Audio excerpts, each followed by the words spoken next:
You're watching Newsday TV. Thanks for joining us. I'm Ken Bufa. The bodies of two kayakers who went missing Tuesday in Shinnecock Bay have been found.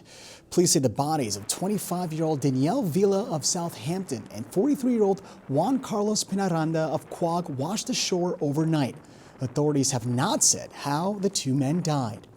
And the driver of a pickup truck hit and killed a man walking outside a 7-Eleven in Center Moriches this morning. Police say the driver was turning into the parking lot on Wading River Road. The victim is 60-year-old Silverio Saldana Trejo of Center Moriches.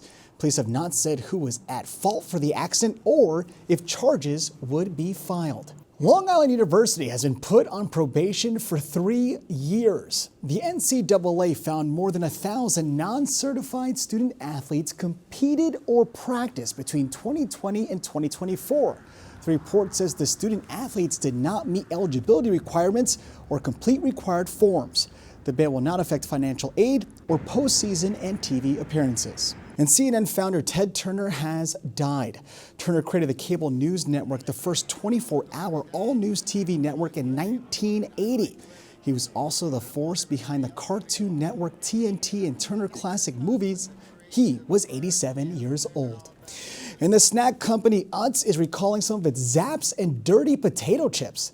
Now the company says dry milk powder in the chip's seasoning could contain salmonella.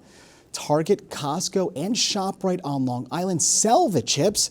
Now for a listing of varieties being recalled, just go to Newsday.com.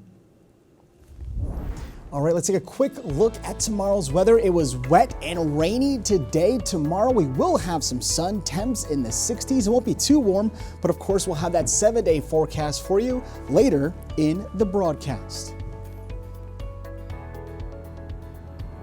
Environmentalists are sounding the alarm about the state of the island's waterways. As Virginia Huey reports, some are concerned that flesh-eating bacteria and cesspool runoff are turning them into toxic tides. And there is no time to waste. An urgent call to action to deal with algal blooms and oxygen-deprived dead zones affecting many of Long Island's bays and estuaries. Dr. Chris Gobler from Stony Brook University says his latest water quality study shows dozens of locations that are not meeting state and federal standards. Both in marine and freshwater bodies, these harmful algal blooms are making toxins that can sicken or even be lethal for animals and even humans. Dr. Gobler says flesh-eating bacteria contracted from water bodies on Long Island killed 3 people in 2023. He says the blue dots on the map show low oxygen or dead zones that are harming marine life, including shellfish. Suffolk County is largely unsewered, and therefore all of these individual septic systems are contributing thousands of pounds of nitrogen that are fueling these algal blooms and fueling these low oxygen conditions. Long Islanders, including Mary Rocco of Mattituck, are not surprised. It's disgusting, really. That's why I have a pool. I don't swim in the bay, very rare, because when I do, I itch a lot. And I'm originally from Arkansas. I grew up down south where we drank water right out of the faucet, and it was good. But we shouldn't be going through what we're going through. Researchers say there are novel solutions being used to address the water quality problems. One of the methods is called shellfish and seaweed aquaculture. Shellfish and seaweed, just by feeding, are extracting that nitrogen out of the water and they're sequestering it in their tissues. And when they're harvested by farmers, we're actually taking that nitrogen out of the water. Suffolk County is also replacing outdated septic systems. The faster we get new technology in the ground, the better off we're going to be. For Newsday TV, I'm Virginia Huey. Joining me now to talk about the effect this is having on our environment is our health reporter, Newsday environmental reporter Tracy Tullis, Sixto Portilla, owner of Maristella Oyster Farm, which operates in the Great South Bay, and Adrian Esposito, Executive Director of Citizens Campaign for the Environment. Thanks all for being here. We appreciate your time. Tracy, we want to start with you out in the newsroom. What are the biggest problems our waterways are facing? Well, I think a lot of scientists would say that the biggest problem affecting waterways globally is global heating. But that heating contributes to the topic that we're really more specifically talking about today, which is the excess growth of algae, because warmer water makes better conditions for the algae to grow. And when too much algae grows, when it dies and it depletes the oxygen in the water, and in severe cases that can cause fish kills. In less severe cases, it can just creates an environment that's not the most healthy for marine life. Adrian, we've heard of fish kills, we've heard of these algal blooms before. Now we're seeing this flesh-eating bacteria in the water. A lot of people concerned about this when they heard this. Tell us the seriousness. Is this something we really need to be concerned about? Well, the issue of toxic tides is not going away anytime soon. It's the year 2026. We have to treat our sewage. You know, the flesh-eating bacteria is known to be usually in the Gulf Coast or in Florida. We didn't think it would make it up to Long Island this quickly, but yet it has. That is fueled by climate change because our waters are warmer, but it's also fueled by the amount of nitrogen we are pouring into our bays and harbors and our lakes from untreated sewage and wastewater. We've also got Sixto Portilla here, owner of Maristella Oyster Farm, so you're working with the water. Do you agree with Dr. Gobler's State of our Waters report? I don't dispute Dr. Gobler's findings. That is his laboratory work that he does with samples from these tributaries and some of the areas where he's focusing.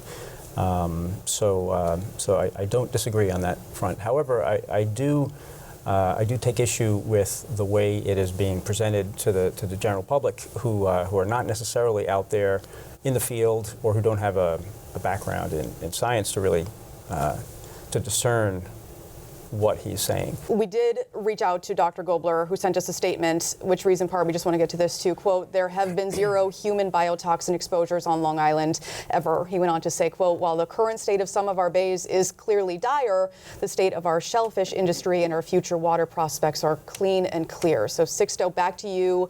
Are you seeing any effects to the oyster and shellfish population? No, we primarily don't take from the natural set, so which was a big industry back in the 1800s and early 1900s. We bring our oysters in as little seed and we grow them out. So as far as the natural set is concerned, they have been devastated over the centuries, decades and centuries.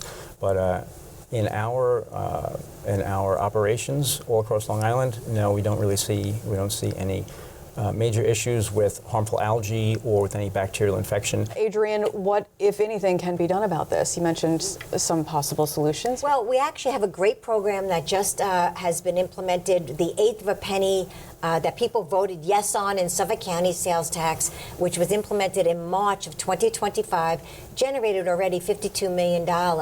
And what that money is going to be used for over the next 30 years is 50% will go to upgrade existing sewage treatment plants for additional treatment and expand them where feasible, but 50% of it also will be used to change out the old polluting septics and antiquated cesspools for these new system called IAs, Innovative Alternatives, where they actually will treat our sewage before it goes into the ground. The key is to live in modern society and treat our sewage so that our drinking water and our surface waters and our beaches and our bays stay healthy and stay clean. I just want it to be known that that the nitrogen that does make its way into these natural waters is not wastewater, raw wastewater. It's all inorganic in the form of. I'm sorry, that is absolutely not true. There are no studies, but actually, if you let me finish, there are no studies that that demonstrate that there are organic nitrogen getting into our bays, except through rainwater runoff, which is separate. I'm sorry, this is wrong. This is misinformation. There is the Suffolk County Wastewater Management Plan, which the study lasted about 10 years, and they found, and that's not a Gobler study, it's a different study, and they found that it was the draining of the aquifer over 30 years of having septics and cesspools is now leaching into all of Long Island Sound, Peconic Estuary, South Shore Estuary, and it is in fact from untreated wastewater. True, but is it organic or is it the inorganic? It's having the same effect. It's causing bacteria and harmful algal blooms to flourish and to grow at an accelerated rate and to do the damage that they're doing. Nitrogen is not a pollutant. It is a nutrient. It is when you have it excessively. You're right. You're absolutely right. It's a natural ingredient, but I think everybody knows that nitrogen makes plants grow. So when you have excessive nitrogen, Then you have blue-green algae in the lakes, which, you know, is deadly to wildlife. And you have red algae blooms, red tide in Northport Harbor, for instance.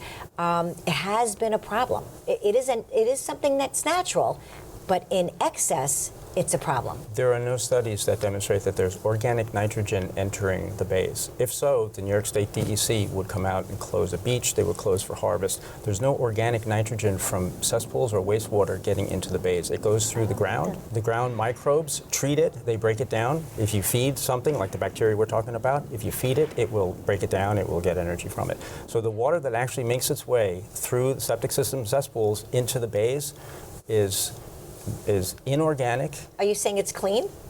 It's yeah. What do you mean clean? Well, what do you mean? You're splitting hairs here. What we're saying is that, you know, the untreated wastewater is causing an environmental and public health threat. It is treated, though. It is treated. The wastewater is causing a public health and environmental health threat. No one has argued that's science. That's why we have to treat our sewage. I'm arguing it right now, so okay. You can't say that no one. Well, I would say that you are in the very, very, very tiny minority. Yes.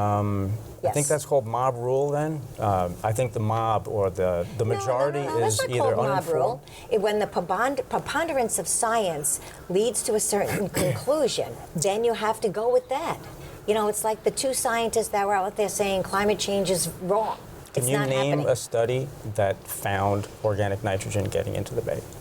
I think what you need to do is go back and look at the Suffolk County study. I read it. Okay, great. It's full of holes. Also, last summer, Governor Hochul, we talked about this, signed a bill offering financial assistance for homeowners to upgrade their septic systems. So $20 million of that was allocated just for Suffolk County as well. My thanks again to Tracy Tullis out there in the newsroom, Sixto Portilla and Adrian Esposito for their expertise on this topic, an important one for sure. You can read more about the toxic tides reports on our website, newsday.com. Only in Newsday, some high schoolers are learning the ropes of auto repair. Sherry Einhorn tells us why. We run it as a business. Need a tune-up, brake job, oil change, or something more? Students in the automotive technology program here at Farmingdale High School can handle it all. One thing that I really enjoy about this program and just Mr. O's class and all is that it's very hands-on, you know, as you can see. Very interactive, and you get to learn a lot of different things about working on cars, from basic maintenance. Which will come in handy in the future, he says, when he's hoping to design and manufacture luxury EVs, hybrids, and sports cars. Going up! We've got to get this Honda Pilot up in the air. This is more than a class. Students are doing real-life repairs on vehicles driven by their teachers and administrators. This teacher says she's got an oil leak. It's not dripping anymore. We're learning skills that are future-proof. They're sort of AI-proof. Every year, there's approximately 70,000 in not just automotive repair, but let's just say in the automotive industry that they're just having a hard time filling. Now, some of us don't have a clue when it comes to car maintenance. But students here say that's kind of the point of the class. It's a lot of stuff you should really be knowledgeable on if you're going to own a car. You're really going to need to know it someday. You may not change your own brakes, you might bring it to a shop, but you should still know how that's done. Repairs here cost only the price of the parts. There's no charge for the labor because that's where the students are getting the experience they can use whenever, wherever, and however they want. Back at my house, I'm currently working on a 2019 a Nissan Sentra that I got from a junkyard, and I'm just rebuilding it. In Farmingdale, I'm Sherry Einhorn for Newsday TV.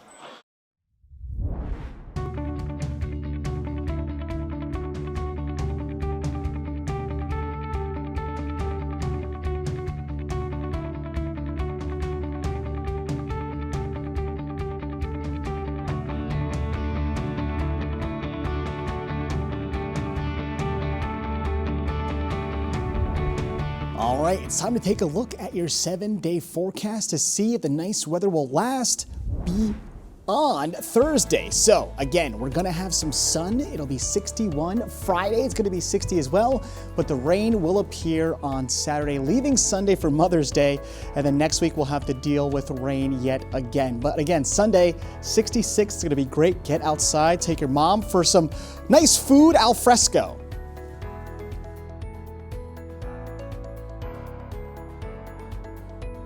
Long Island weather is brought to you by Fire Island Ferries. Now, for more on the stories you've seen here today, head over to Newsday.com. Click Get More below the Newsday TV video box. I'm Ken Buffa. More news coming up.